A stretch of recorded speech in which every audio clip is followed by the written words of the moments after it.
So there are actually two types of motivation.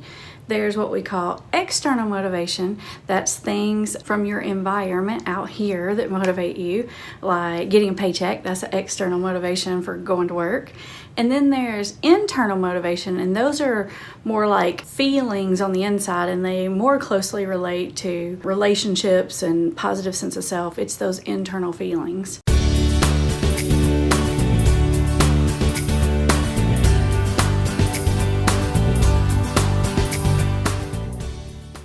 And I'm sure you've heard before, you have to want it for yourself, or your loved one, they have to want it for themselves.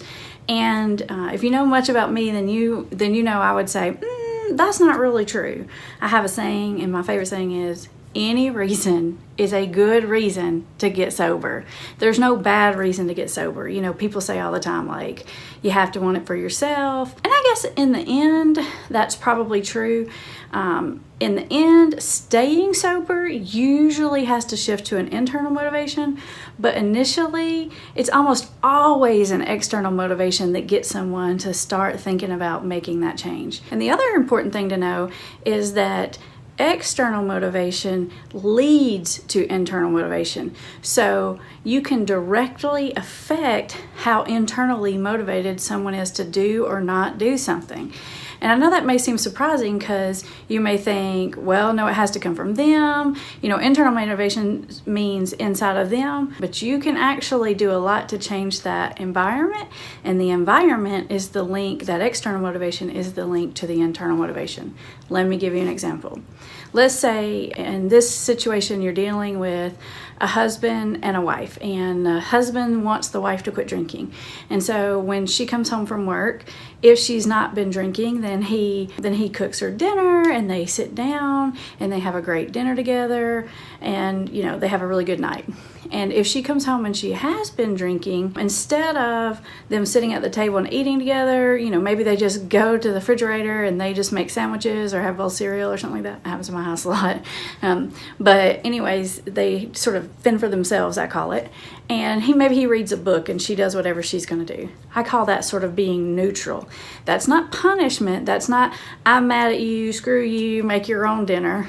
That's not what I'm talking about. We're not talking about punishment. We're talking about sort of a positive reinforcement and a neutral reaction to your loved one's substance use. Initially, the wife may be more motivated to come home not drinking because she gets a good dinner, and that's great. But eventually, as they have dinners together and they have good conversation, she feels more connected to her husband and she feels better about herself.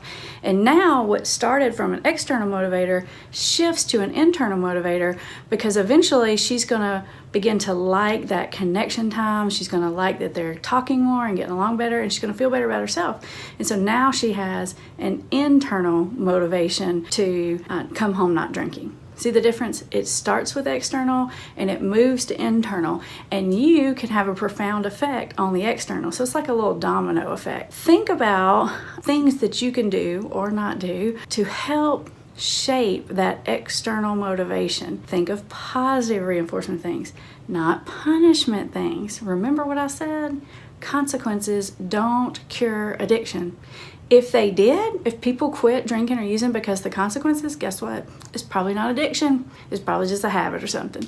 Because if consequences cured it, people don't end up in addiction treatment. That's sort of the definition. The person keeps doing it despite the consequences, or despite the fact that the cons seem to outweigh the positive.